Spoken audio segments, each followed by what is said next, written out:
Hey, what's up, YouTube? This is Gaming with GeForce, and I have a different kind of video here for you guys. This is not something I normally do, but this has been a really hot topic going around. We're going to talk about Pokemon Omega Ruby and Alpha Sapphire today. So, my thoughts on this game are, we've been waiting for Ruby and Sapphire remakes for years. It's been like 10 or 11 years since the games came out originally, and everyone kept saying, "Oh yeah, Hoenn remakes, Hoenn confirmed." Every time they heard something about Hoenn in like Pokemon X or Pokemon Black 2. And there are a lot of references in Pokemon X. Like there's the lady that talks about the hot tub, the hot spring being in like the Pokemon Center. So obviously she's referring to Follower Town, and there's also mentions of waterfalls in the Hoenn region in Pokemon X and Y, and there's just a lot of things that kind of lead up to, hey, we're gonna make Ruby and Sapphire remakes, but we're gonna secretly tell you in previous games, because that happened a lot with Heart Gold and Soul Silver. I just knew when I was playing, some of the older games, I kept seeing references, from like Platinum and stuff, and I'm like, they're gonna make Gold and Silver remakes. I know it's gonna happen, and bam, here we go. Heart Gold and Soul Silver is here, and now we're waiting for Pokemon Omega Ruby and Alpha Sapphire. So there's been a lot of speculation going around about these games. Definitely the biggest thing is, if you look here at Groudon and Kyogre, you'll see that there are some differences in the way they're designed. Um, what do you think these are? I mean, do you think this is just a visual enhancement that they've made to these Pokemon? Are they mega forms? Will the red and blue orb be a hold item to change their forms? You know, what do you think it is? Leave a comment below. Definitely for this question, leave a comment below. Um, yeah, I want to know what people think as well. I kind of think that maybe they might be some kind of alternate form. I think maybe there's going to be a hold item. I really don't think they're mega evolutions, because if you look at all the other mega evolutions, they really drastically change the appearance of the Pokemon, except for like Charizard Y and Venusaur and Blastoise, but all the other ones are just ridiculous. Like Mega Pinsir gets wings, and Mega Ampharos gets like this long, crazy hair and stuff. So, I guess we won't know what these are until the games come out, or if there's like some actual info on this leaked or announced, if it will ever be. There's some other things to think about here.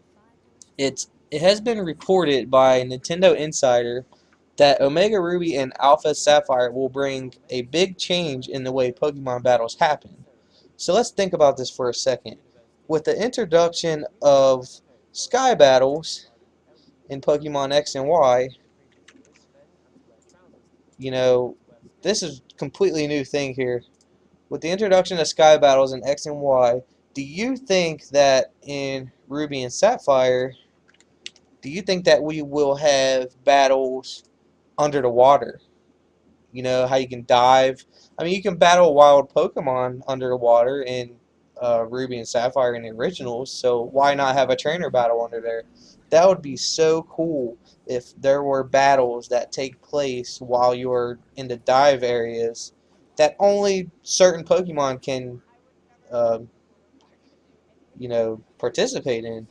In the Sky Battles in X and Y, there's only a little over like 100 Pokemon that can participate in a Sky Battle. So that's something to think about with the new games that are coming out. And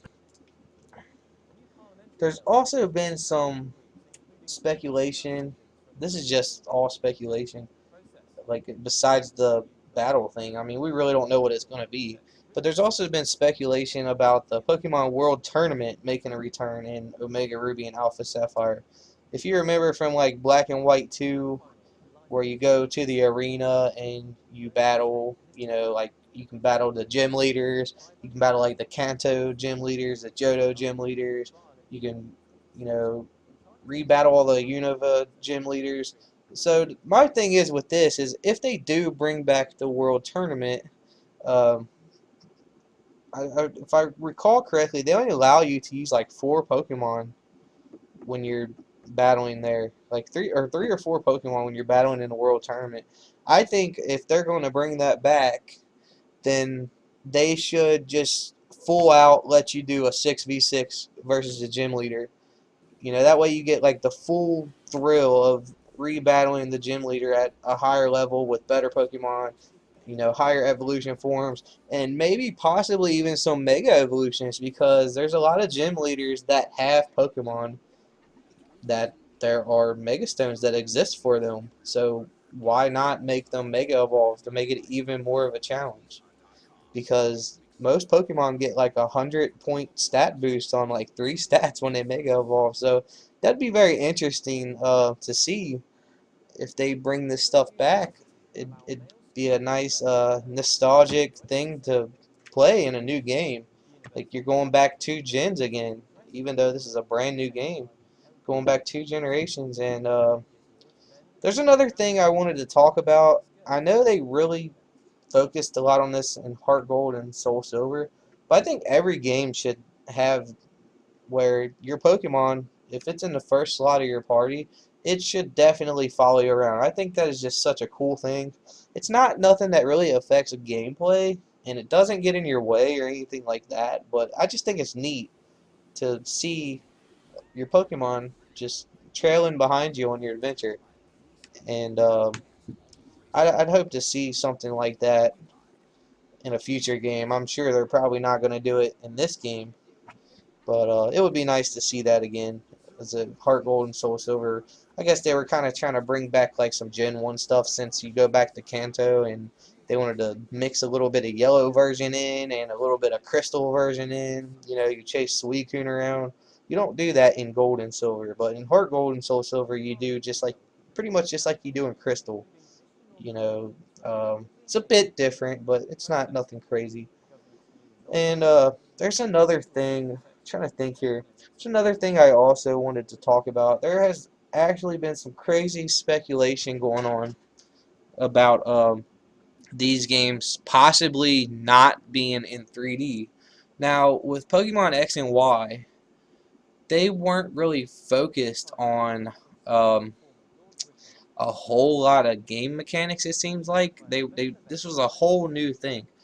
It was basically they took a gamble. They changed an entire game around, completely different from what we know. We're used to the 2D overworld, and they just full made everything 3D. There's some aerial view camera angles, but I can understand that because some of those places are hard to see, like when you're walking through those mazes and stuff. But I'm kind of glad they did do that because it would have just been a pain in the rear if you were trying to play and you couldn't see because of the camera getting in the way. That's one of the worst things you can do to a game is have a crappy camera angle on the character. No one wants to play a game like that. It's just annoying. I mean, think back for like Nintendo 64 with like the Castlevania games. That camera on that game just has a mind of its own. It's off the wall. It's out of control. You can't see what you're doing when you're going up and down stairs and stuff. So I'm glad that they did, they were respective about the camera angles and stuff, especially after the 64 Nintendo. There was a lot of bad camera angle games on that, so I'm glad they finally fixed that. It's 2014 now. We should be able to get it right. Games have been out for a very long time now. Pokemon itself has been out for a very long time now. It's nice to get a breath of fresh air and play a game in 3D, but I have no problem with the 3D, but if they want to go back and make Pokemon Omega Ruby and Alpha Sapphire not 3D, which I mean, if you watch the trailer, the the cutscenes are in 3D. I mean, it looks like X and Y, but actually it looks a little more polished. So I'm hoping that they take X and Y and build off of it, make it better. They've made our breeding mechanics better. They've increased our shiny encounter rate. They've done a lot of things for us. it's easier to fish for Pokemon now. And I'm not even just talking about shinies, just in general. Like in the original Ruby and Sapphire, fishing was a pain. You throw the rod out and you had to wait for it to say there was a bite, and then after you clicked A, you didn't always get the Pokemon the first time. You might do that 5 or 6 times before a Pokemon actually gets on a hook. And I understand they were trying to make that like a realistic thing. It's like, oh, you're not just gonna yank the fish out of the water. But when you're trying to fish and you got other things going on around you, you do have to concentrate when you're fishing anyway, but that just makes it ridiculous. I mean, if I want to get a drink of my soda, or if like my nose starts itching or something crazy like that, I lose my bite. So I hope they don't bring that back into the game. I know they're doing remakes, but generally they don't just bring every single mechanic. Anything that's been fixed from being broken, they generally keep it the same. And yep, so that's basically everything I have for Omega Ruby and Alpha Sapphire at the moment. And I'd like to know your guys' thoughts on the game, so leave some comments below about what you think's going to be in the game or what you'd like to see in the game, and I'll definitely read them and check them out, and I'll have some more coverage on Omega Ruby and Alpha Sapphire in the future. I'd like to thank all of you guys for watching this video. If you liked it or if you found it informative, which I mean a lot of it's just speculation, but it's still cool to hear, definitely leave a like, and if you haven't subscribed to my channel, mash that subscribe button. I need lots of subscribers. If you guys want to see cool Pokemon content, it'll be on here. Subscribe. You won't miss updates. You won't miss. I have events going on my Twitch channel. You can follow me on Twitch. The link to my Twitch account is on the top of my YouTube page there. So, yep. I'd like to say thanks for watching and have a great day, guys.